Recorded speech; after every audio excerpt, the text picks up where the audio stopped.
আসসালামু আলাইকুম। আজকে আমি গুঁড়া দুধের মধ্যে ডিম দিয়ে ভীষণ মজার মুখে লেগে থাকার মতো একটা রেসিপি তৈরি করে দেখাবো, যা স্বাদে গুণে অতুলনীয়। আশা করছি ভালো লাগবে, তাহলে চলুন দেখে নিই। প্রথমে একটা বাটিতে নিয়ে নিচ্ছি একটা ডিম ভেঙে। এখানে আমি বড় সাইজের ডিম নিয়েছি, নর্মাল তাপমাত্রার ডিম হতে হবে। এখন কাঁটা চামচ দিয়ে ভালো করে ফেটিয়ে নেব।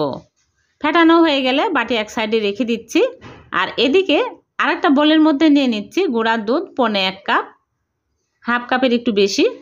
আর দিয়ে দিচ্ছি বেকিং পাউডার 1 চিমটি। 1 চিমটির বেশি কিন্তু দেওয়া যাবে না, তাহলে মিষ্টিগুলো ফেটে যাবে। এখন ভালো করে মিক্স করে নেব। তারপরে দিয়ে দিচ্ছি ঘি 1 টেবিল চামচ। ঘি দিয়ে ভালো করে ঘষে ঘষে মিক্স করে নিতে হবে। ভালো করে ঘষে ঘষে মিক্স করে নিতে হবে। তারপরে ডিমের মিশ্রণ অল্প অল্প করে দিব আর মেখে নেব। একবারে কিন্তু ঢেলে দেওয়া যাবে না, অল্প অল্প করে দিয়ে দেখতে হবে কতখানি লাগে।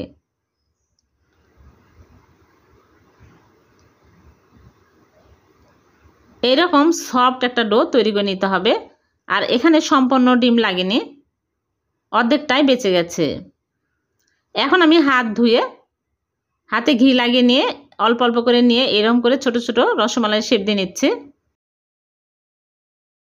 রসমালাই ছোট ছোটই হয়, এইরকম করে সবগুলো বানিয়ে নিব। এই রসমালাই যখন মালাইতে দিব তখন ফুলে একদম বড় বড় হয়ে যাবে। সবগুলো আমি বানিয়ে নিয়েছি। এখন আমি এক সাইডে রেখে দিচ্ছি। আর এদিকে চুলায় প্যানে নিয়েছি 1 লিটার লিকুইড দুধ, দিয়ে দিচ্ছি 2টা এলাচ। আর এখন আমি বলক তুলে নিব। আর দিয়ে দিচ্ছি চিনি হাফ কাপ। চিনির পরিবর্তে কনডেন্স মিল্কও দেওয়া যাবে। একটা বলক চলে আসছে, এখন আমি মিষ্টিগুলো সব দিয়ে দিচ্ছি। মিষ্টিগুলো দিয়ে আমি হাই হিটে ঢেকে জাল করব 10 মিনিট।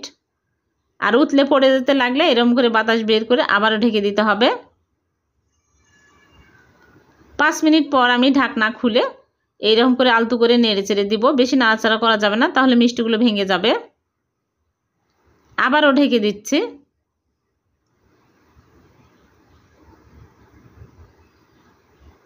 তারপরে ঢাকনা খুলে আমি দিয়ে দিচ্ছি জাফরান 1 চিমটি। জাফরান দিলে সুন্দর কালার আসে, আবার ফ্লেভারটাও অনেক ভালো লাগে। হাতের কাছে থাকলে দিবেন, না থাকলে না দিলে কোনো সমস্যা নেই। মিষ্টিগুলো আমি 10 মিনিট কুক করে নিয়েছি, আর মিষ্টিগুলো হয়েও গেছে। দেখুন ফুলে একদম বড় বড় হয়ে গেছে। এখন আমি চুলা থেকে নামিয়ে ঢেকে রেখে দেব 2 ঘন্টা। 2 ঘন্টা পর আমি ফিরে আসলাম। দেখুন মিষ্টিগুলো কতটা ফুলে বড় বড় হয়ে গেছে আর কত ইয়ামি হয়েছে দেখতে। এখন আমি সার্ভ করে নিচ্ছি।